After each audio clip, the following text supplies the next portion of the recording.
Good morning, fans and subscribers of the Hennepin Overland YouTube. It's been quite a while, but I am Big Steve once again, bringing you on a very personal layout tour after hours. It's currently, today is Friday, April the 26th. We have 2 days left in the 2024 spring season where we're open for visitors. And with that in mind, we're about to pretty soon here cover the layout for construction. As you can see, we got stuff undergoing way in the back there, which we'll look at later. There's some building work that needs to be done, so we've got to cover the layout, keep it all safe. This is my last chance to do a video like this for at least a month, if not more. So, we've got some new stuff to show off. We are blessed to have 3 individuals with a very keen eye for scenery. And one of them, very young guy, new member to us, is quite tenacious. He's really been getting after it, making scenery upgrades.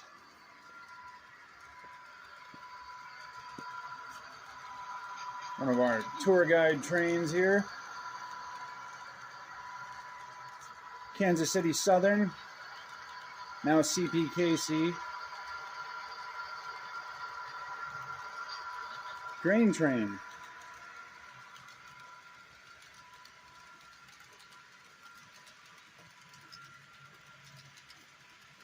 Maybe if you recognize my voice, you probably recognize this train. It's mine, but it was convenient. Do have another one going way back there. I don't know if you can see them, just barely. Anyway, so it's been about a year, and we felt our YouTube audience definitely deserves some kind of update. Like I said, new things have been happening. So taking that tunnel, that train's actually gonna slingshot around the top of the helix and come back out on the left there. This always throws a bunch of people off. They expect it to go down below. So we'll kind of go in order. Why not? First thing I want to talk about is our lovely, gorgeous, super awesome log camp up here at Giants Height. Log camp number 8, we call it. If you know me, you know how high this thing is off the ground. That's, 4 or 5 feet-ish. This thing is fully, entirely, 100% operational, functional. All the switches work. All the track is powered. We're running ops up here. We got log trains coming and going. We got freight coming up for those hungry, thirsty sawyers and axemen. There's that. Very cool. Small number of us can't leave it alone. Of course, to get up there too, it features our gorgeous award-winning Clothespin Canyon trestle and the first of our scenery updates. So if you visited here before, or if you have an astute eye on a past video,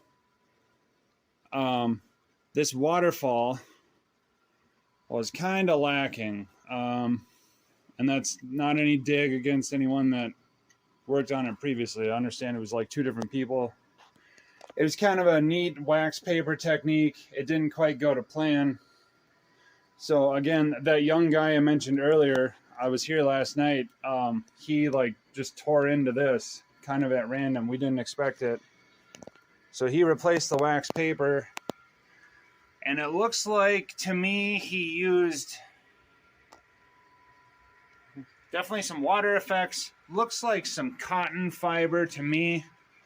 And maybe some snow effect stuff, because there's this kind of slushy, white foamy stuff. I don't know how he did it, but it looks so freaking good. I can't believe it. Got the rapids coming down. It looks like a legit waterfall to me now. Kind of nice and airy, frothy. So there's that. He's going to come back in. This used to be all of our custom air fern trees. He's going to come back and repopulate this with brand new trees. Really do this area justice. Of course, one part to commemorate Tom Jackson's work on this fabulous trestle, NMRA award-winning master modeler. So if any area deserves a facelift, this is definitely one of them. So these scenery guys like get an idea and they just tear into it. It's wonderful to watch. I love it. So some new scenery. Not to take credit or anything, but this was me. It's not that great. It's passable. I am a crazy guy, and I took it upon myself. If you notice the poles. So long time ago, I'll try and dig up a photo. I have one photo of it. A long time ago, there used to be what's called catenary wire. This is common in some of the mountain areas. So it'd be an overhead wire here. You'd have an electric locomotive run off of it. I think back in the day, it was actually powered. So like you have a model that would draw power off of it. I get a question a lot if we're going to do that again. We are not. Unfortunately, in today's age of DCC, trying to do that while having power up in the wire, while also having power down in the rail, because we still want to run diesels and steam engines up here, it's way too complicated to do that. There's a lot of risk to the electronics when you start trying to push that.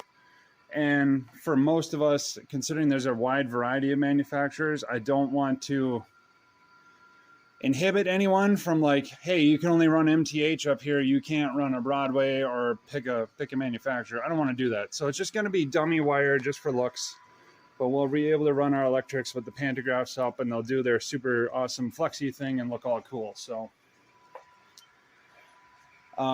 my first kind of staple in that was this, which is actually a substation that's meant to feed power to the wiring, the overhead wires. So here's our second little tour guide train. Actually, both of them. Check this out. Hey, freight train meet. This one is actually a custom lettered steam engine for Hennepin Overland. With sound, although he's kind of quiet. A wonderful sawmill. I'm just kind of wandering around. This is due for a touch-up pretty soon. And I'll have to come back with the lights off. He's not turned on anyway. This thing here is called a beehive sawdust burner. I know a lot of people have tried to figure out what it is. So,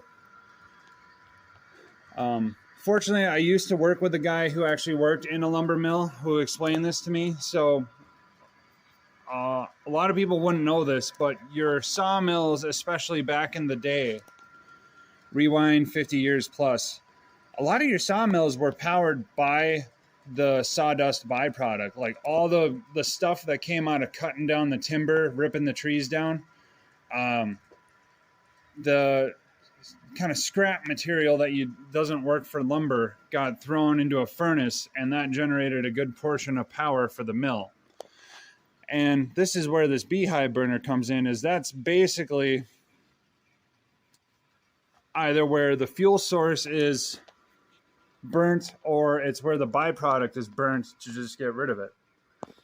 So our intrepid animation guy came along, and there are flashy lights in this, but right now it's turned off. So I'll have to pop back here with the lights off and really let it shine. Also turned off too, he added like a sound machine for the sawmill. Again, we'll revisit this with the lights off and I'll really show it off. So while we're over here too, another one of my wild ideas, which unfortunately gained traction. This is a Broadway Limited operating water tower that we have reworked and dressed up. So the original model is kind of lacking. It's very toy-like, but a little paint and weathering really helped it out.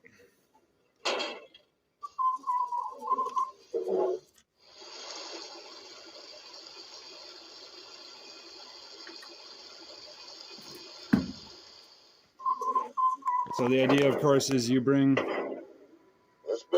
your steam engine up, You make a water stop and you continue on your way. So when you have a crowd of guests here watching, it's very cinematic, very interesting process. Tour guides are still going. So another brand new scenic feature is this. Now, if you're only familiar with us from afar, Hennepin Overland is based in Minnesota, and a couple of people, including myself, are outdoorsmen, like to read about the outdoors. Minnesota, a century ago, is quite infamous for wildfires. We had the Great Hinckley Fire, 1894. There was the Cloquet Fire, about 10 years after the fact, about the turn of the century. Wildfires everywhere. Of course, logging was a big deal in northern Minnesota back then, and turned out it was a contributing factor. But we had the wild idea, we should have a wildfire. So this is the remains, the aftermath of a wildfire, and of course we still got some embers going on in there. We'll circle back to this with the lights turned off too. So this was kind of a collaborative effort between our lead scenery man, our treasurer, and the animation lighting guy, KCS again. The burnt sticks you see, these are actually former trees like these, the air fern type trees. We have a lot at this age are just very scraggly. That material doesn't age very well if you don't take care of it. So the air fern stuff turns brittle, and we were left with just a bunch of these kind of naked wooden dowel trees. So Mr. Treasurer took them home, threw them in his actual fire pit or barbecue or whatever it was, and burnt them up. And now we have all these scorched, burnt up trees on this awesome wildfire scene. We do have a fire crew up there, some smoke jumpers getting it done. Another scenic update.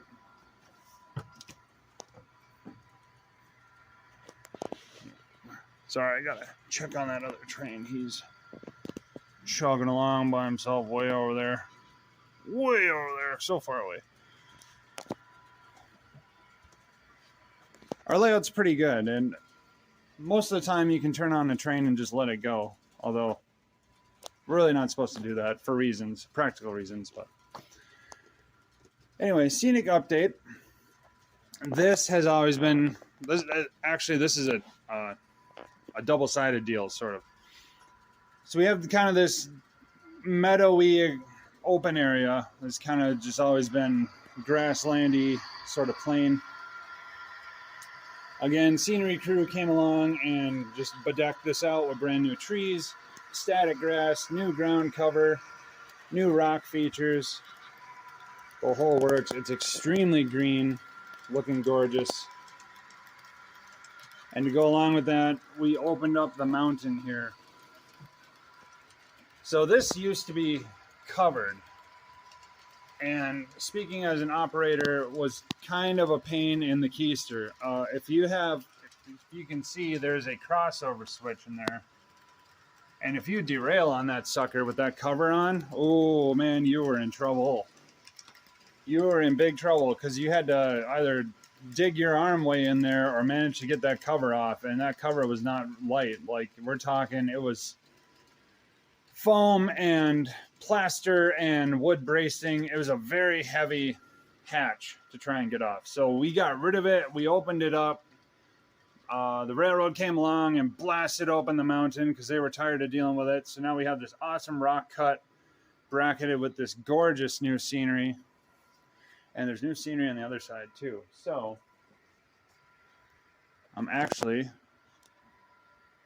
going to cut real quick. I'm going to dive into the layout and show off more scenery stuff.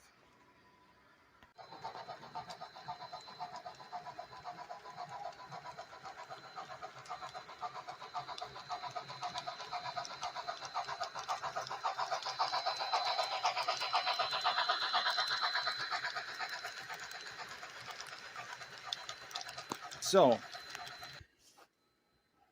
like I said, we've been adding, new scenery, including this. This was sorely deserving. A I'll talk about a little bit of science here. So we've been in this building since the mid-90s. The layout's been set up since the mid-90s. We've owned the building for about 30 years at this point. Now, this is not a slight against the building. And fortunately, we don't have them anymore, but the lights, right? So a building, a room this size, you know, most people are going to defer to having fluorescent lights. It's just kind of comes naturally, right? These are now LED, something super fancy. They're not fluorescents anymore. I say that because right here is a perfect example of new versus old, okay? This is very rich and green. Brand new, nice and fresh looking. It looks like a forest that just got rained on, honestly. I love it. And then you come over here and the damage done by the ultraviolet from the fluorescence is pretty evident. It's washed out, it's faded.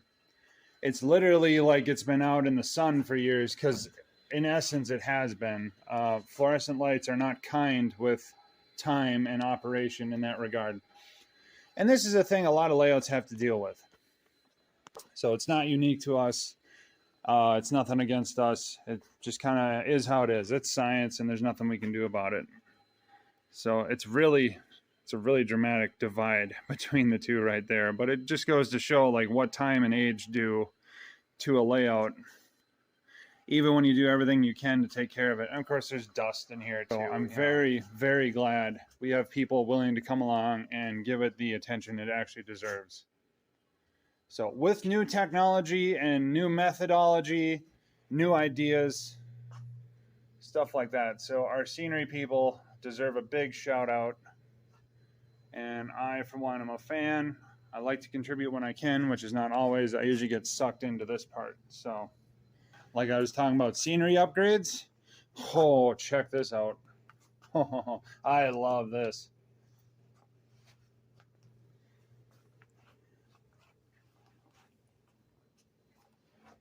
So this area is Centerville, city of Centerville, town of Centerville. I'm not really sure. Centerville. Kind of has always given me this sort of Chicago-y vibe. But we had plastic red brick road that was very hastily installed and not given the proper treatment, all that sort of deal, you know.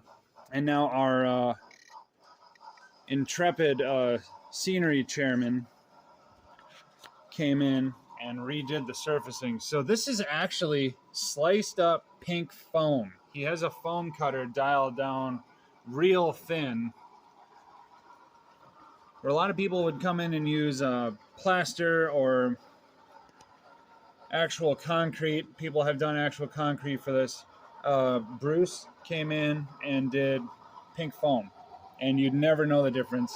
He scored it to give it the nice panel effect, sanded it down, got it even with the railhead, and now it looks like a pretty awesome street. While he was at it, he's added this building, which is not, you know, a box like this one. He gave it some dimension, some interesting geometry. He added this one, superior skewers. This is a new building, already lit up. Jackson Street Book Depository. I actually just now saw that for the first time. This one here, I'm due to put some time into. This is kind of a little collaboration between myself and Bruce. This is meant to be, if you saw over in Wobegon, we have the Gary Brosh Brewery. Well, now with Komas, well, I was asked and I suggested we should have another brewery, like a bigger one. So this one is going to be more in line with, like, imagine maybe Schlitz over in Wisconsin, bigger operation than Brosh.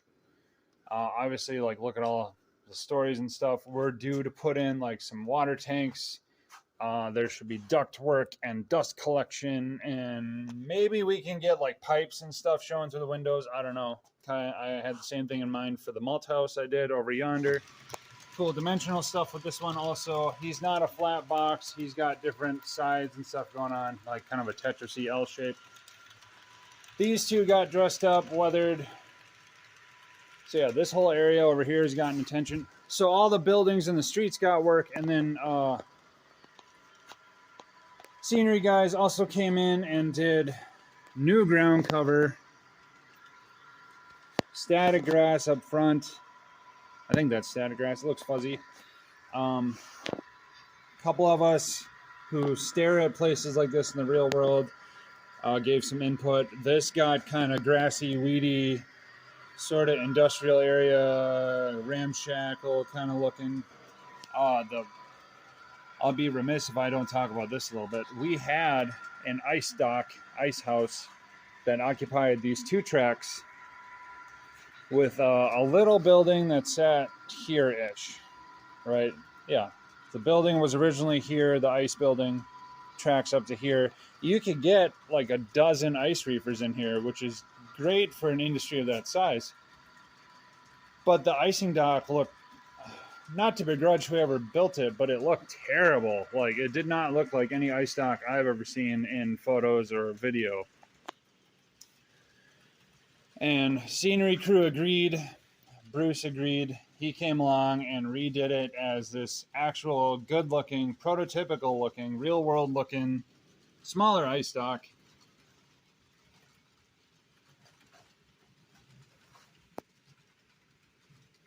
Very effective model. Speaking of scenery, you may recall in the Komas District, nothing much has changed here other than the track got painted. I added a few small things. We are waiting on the big kahuna. St. Anthony, future city, future awesome St. Paul Union Depot inspired passenger station, and the steel mill, which I'm starting to dive into a little bit. Yeah, I suppose if you watched the last time I talked about this, this has changed. So I'll have to dive outside the layout again to really show that off. So as you can see now, we have another helix on the layout buried in under there. So that helix is slated to tie in that big empty blank space right there next to Nokomis. The helix is going to tie into the double mains, which will allow trains to then come down here and access this parking shelf, this parking lot, St. Anthony staging. So this is just a big model trains parking lot. I think it's set up for like, supposed to get like 2 passenger trains per track or something like that. Basically, it's an obscene amount of parking. It should satisfy our parking needs for a long time, we hope. And if it doesn't, we're going to have another one over here. So we'll be good on parking for a while. This is going to be industrial insanity. If you're the kind of operator in Minnesota where like you want to get stuck into industrial overwhelming craziness, that's what we're going for here. So please consider joining as a member.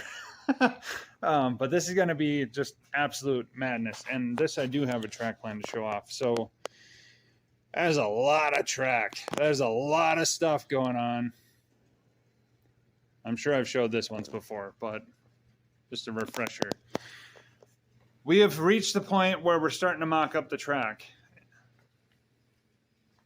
So if that's any indicator as to what this is going to look like, I mean, those are full-size pieces of flex track, code 83.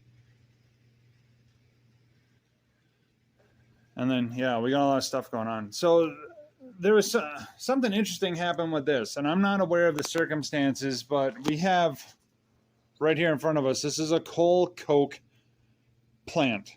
So they take raw coal. I'm not sure how exactly this process works. I think you burn it or you treat it like kind of real quick, and it does something to the carbon content or the mineral content of the coal where it's like, it's enriched coal. So that's what this is. If that's completely alien to you, hey, there used to be one up in Midway between Minneapolis and St. Paul. It looked very much like this. We have that. that exists just to make fuel for the steel mill. The furnaces of the steel mill need to burn at a certain temperature that you can't use raw natural coal. You have to use the enriched coal. It burns hotter, longer. All that said, that brings me to this one, which is also a coal coke plant, which came off of a layout that was donated to us, which was completely dedicated to steel mill operations. The gentleman that built it, Ron, I believe it was a big-time, heavy steel industry fanatic, and he knew what he was doing. I will say that. I got to see some of his work, and like this white stuff, this is scratch built. This is not a kit. He added to a kit. He used components of kits to make this thing, but there's a lot of custom engineering that went into it, custom construction and thought and design.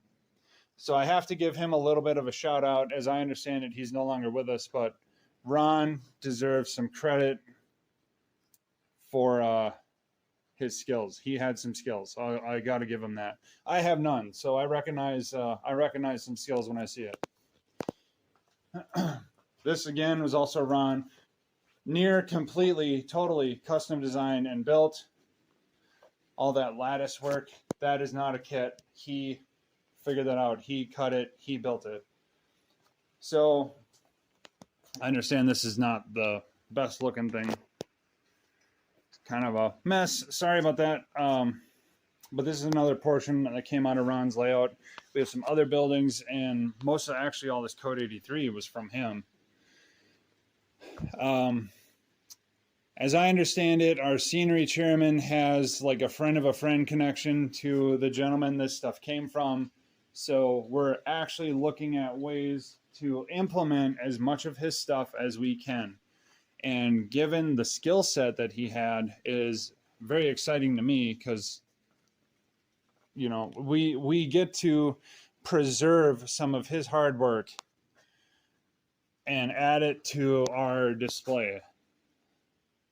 It's a very cool thing for me. So we need steel mill buildings. We don't have nearly enough, and Ron's steel mill buildings need a home.